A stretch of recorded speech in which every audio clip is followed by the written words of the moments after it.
2. How we doing, family? It's your boy, Yo, and this is another episode of YoHoops. I go through every NBA game every day. Today's Sunday, April 12th, last day of the regular season. We have a 15-game NBA card. I'm going to walk you through my thoughts and let you know what sides I like, so please leave a like, subscribe to the channel, and let me know your favorite game in the comment section below. Without further ado, let me get into today's games. Recapping Friday, another winning day. I went 8-6-1 on the 15-game card. I had over 248 in the Grizzlies and Jazz game, and it ended at a 248 total, so that game ended up being a push. I'm now 42-38-1 on every game played in April, but bigger than that, we're ending the year with another winning season. Over 1,000 games played, and up to this point, I'm 6-18, 569, and 16. That's all against the spread and plus money. We're not out here laying juiced odds like 90% of sports bettors on YouTube. Our average odds were minus 107, so this will be my first profitable NBA season on the show.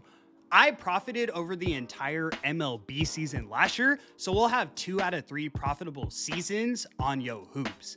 They're literally not doing this anywhere else. I'll break it down more in a couple days, but I just want to give a huge thanks to you guys because you gave me the platform to prove myself. We're actually winning opposed to everyone else doing it, and the only way I see is up from here. Every team in action tonight, let's knock it out the park as we do so well.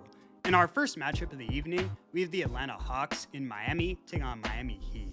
Heat are minus 195 on the money line, and the total is 242.5. Off rip, this is one of the toughest games on the board.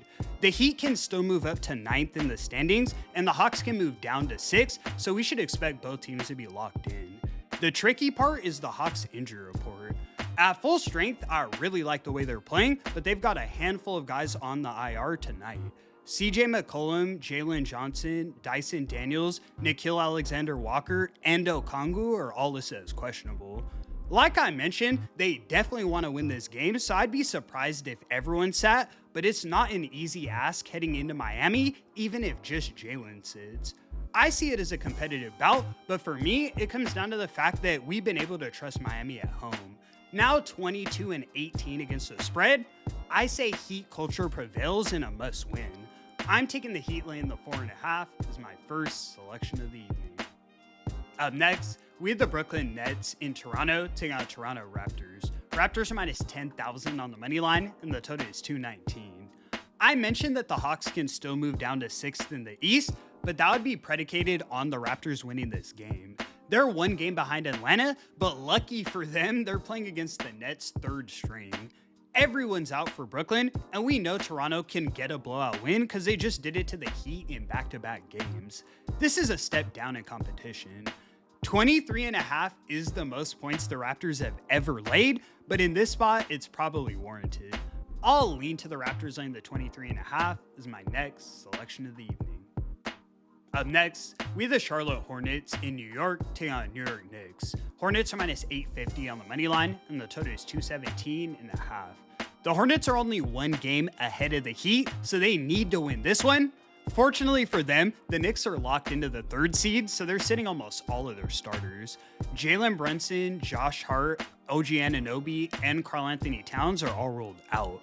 The last time we saw these two teams play less than a month ago, the Hornets won it 114-103, and that was with all of New York's starters playing. The Hornets are going to finish the season as the #1 team in the league against the spread, now 50-31. I say they put an exclamation mark on it tonight. I'm taking the Hornets laying the 14 as my next selection of the evening. In our next matchup, we have the Detroit Pistons in Indiana taking on Indiana Pacers. Pistons are minus 950 on the money line, and the total is 230.5. I typically don't love taking all the favorites, but this is a unique spot since it's the last day of the season. The Pacers are sitting all of their guys, and the Pistons come into it at full strength. The talent gap is huge, but I'm personally isolating this one to the first half. Detroit already has the #1 seed locked up, so I doubt they even try in the second half. We've been seeing them get dominant wins against some of the better teams in the league. This is an easy way to finish their season. I'm taking the Pistons laying 8.5 in the first half as my next selection of the evening. Up next, we have the Milwaukee Bucks in Philadelphia taking out the Philadelphia 76ers. Sixers are minus 1,300 on the money line, and the total is 226.5. Philly is one game ahead of the Hornets and one game behind the Magic, so this is definitely a must-win. The Bucks are sitting a majority of their starters, so it should be an easy blowout, but rather than taking a side, I'm looking at a prop. I'm taking Tyrese Maxey to stay under 29.5 points. In my opinion, this line is set way too high. He's only gone over it in one of their last 10 games, and if we think Philly's getting a blowout, I can't see Tyrese hunting for buckets, especially in the second half. He is a lethal scoring threat, so I'm not saying it's impossible, but situationally, the line's mispriced. I'm gonna lock it in as my next selection of the evening. Up next, we have the Orlando Magic in Boston taking on Boston Celtics. Magic are minus 750 on the money line, and the total is 221.5. Another must-win for Orlando, and another fortunate matchup considering the Celtics are locked into the number 2 seed. Boston's sitting all of their starters, and a few guys are listed as questionable off the bench. Orlando should easily get the blowout win, but rather than taking a side, I'm isolating this one to the Celtics team total. I mentioned it in that last game against the Bulls, but the Magic's best attribute is their lengthy defense. They've got a bunch of tall defenders and run-efficient defensive schemes. I don't see Boston getting over 100. The Magic don't score a ton of points, which is why I'm not rushing to lay 13, but they should be able to lock up the Celtics' second string. I'm taking the Celtics team total under 104 as my next selection of the evening. In our next matchup, we have the Washington Wizards in Cleveland taking on the Cleveland Cavaliers. Cavs are minus 550 on the money line, and the total is 235.5. The Cavs are locked into the 3rd seed in the East, so they're sitting their entire starting lineup and most of their bench. They're already the worst team in the league against the spread, so now fielding their 3rd string in a meaningless game, I say they lose it outright. The only bucket out there for Cleveland is Max Strus, and even if the Wizards win this game, they'll still have the worst record in the league. If you've been around my channel for a while, then you already know the deal here. On the first day and last day of every season, I bet a hefty amount on the Wizards money line. I've cashed 2 out of 3 times on the show, and we're usually getting somewhere between plus 350 and plus 600, so you can imagine we're up a bag. It's really a tradition for me. Let's go get to it. I'm taking the Wizards on the money line as my next selection of the evening. Up next, we have the Chicago Bulls in Dallas taking on Dallas Mavericks. Mavs are minus 260 on the money line, and the total is 249. This is probably the most meaningless game on the board. The Bulls are locked into the 12th seed in the East, while the Mavs are locked into the 13th seed in the West.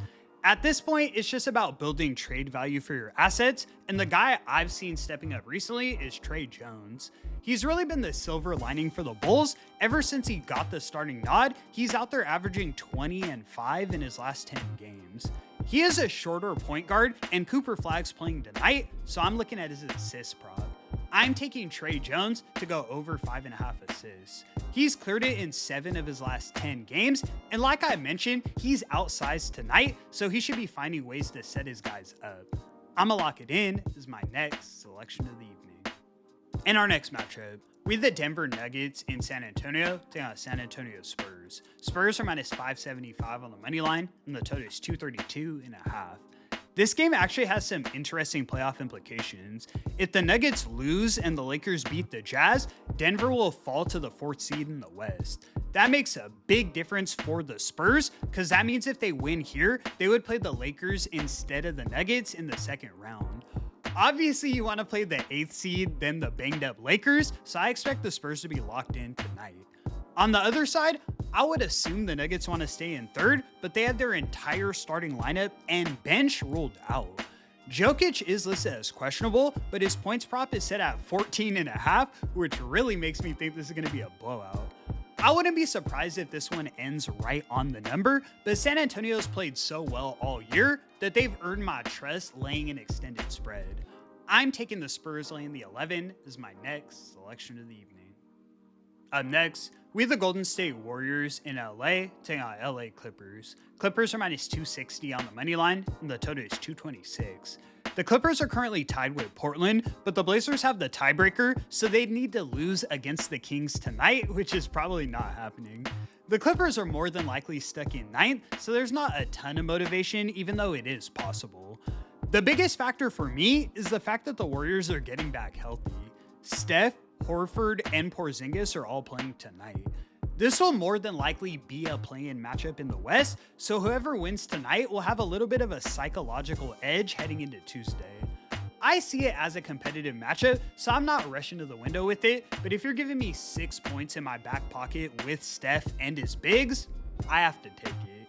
I'm taking the Warriors plus the 6.5 as my next selection of the evening.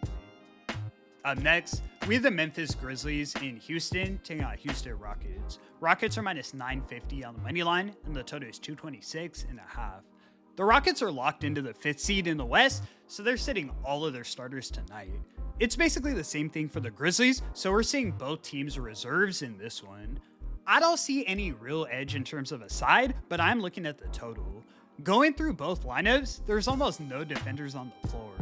It's set low because these are typically defensive teams, but once you get into that second unit, it's a bunch of guys trying to prove they can score the rock.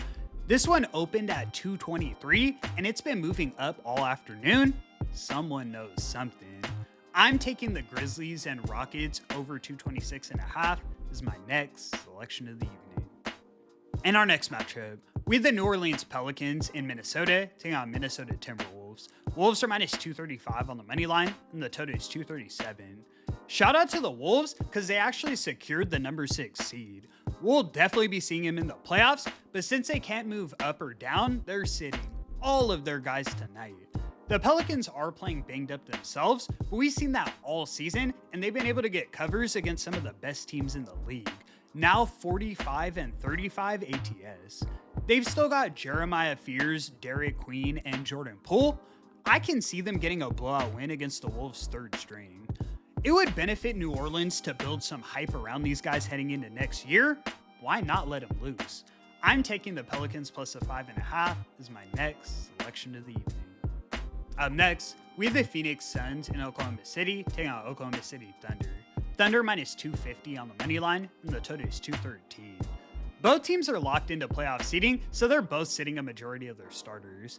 Thing is, we know the Thunder's bench can compete with some of the best teams in the league.